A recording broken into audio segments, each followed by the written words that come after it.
I thought he threw well. He kept us in the ball game, gave up a couple runs. We didn't do on the other side with Santana. Kind of put us in check a little bit. We had the opportunity, I think, in the third inning, maybe the second inning, with Avi at the plate, first and second, nobody out. And we weren't able to get it across, but I think he did. Santana threw just as well today.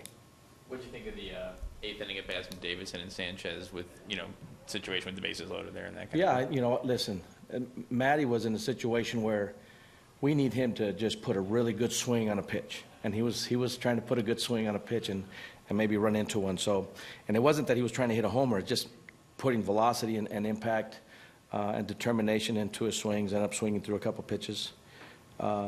Sanchez, I thought, battled.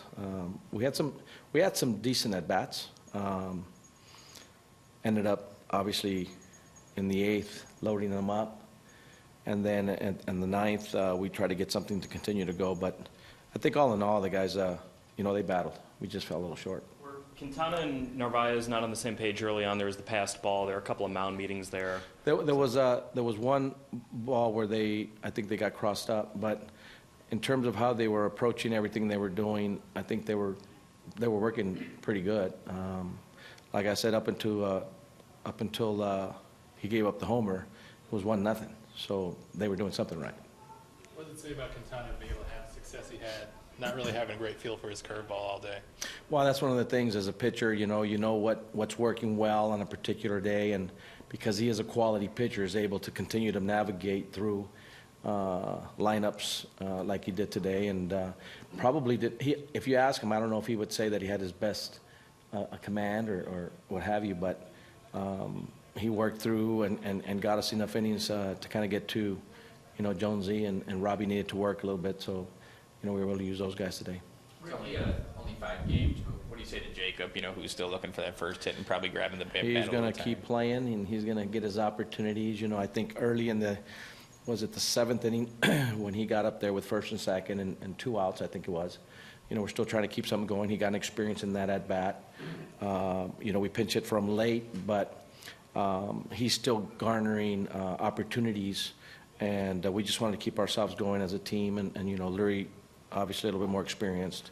We thought kind of fit that situation, see if we could keep the line moving a little bit. Ricky, first stand first week. Obviously, you want more wins, but are you Yeah. overall happy with the performance, the effort, et cetera? Yeah, I am. I'm happy with the effort. I'm happy with the way they're preparing.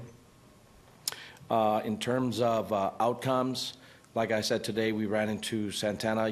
Q and Santana are 2 good pitchers in the big leagues. Santana, put us in check a little bit, and you got to tip your hat to him.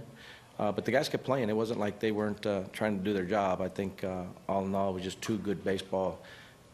For me, 2 baseball teams that put out 2 of their best, and one fell short. Ricky, Quintana's your #1 pitcher, but what makes an ace? Is he at that point in your mind? He's the #1 pitcher in your staff. I think even if you look at him in terms of how he approached the day-to-day, he maneuvered and navigated early, especially through some trouble. So he shows you the wherewithal and the focus and the ability and the tenacity to continue to pitch. He ended up, working his pitch count a little bit early in the game. First 2 innings, all of a sudden, he brought it back into control by, attacking the zone and getting some first pitch outs. That to me shows you part of what a #1 type pitcher does. He's able to work with his stuff and continue to keep you in the ballgame, of which he did. That's a pretty good outing. He's not a guy who shows a lot of emotion out really on the mound, but he had a moment after he gave up the home run where he kind of smacked himself in the head a little bit. I mean, do you like to see that out of a guy, a little bit of fire, especially for a guy who doesn't show it out that much? Everybody's different. I think sometimes we think we need to show emotions so that people think, recognize that we care or don't care, I guess, as a measure. Everybody's different. I don't think that that in and of itself shows me if you care or not. I think it has more to do with us knowing who the people are that are out there between the lines. But in that particular instance, it was probably just upset because he didn't, make the pitch he wanted to, obviously.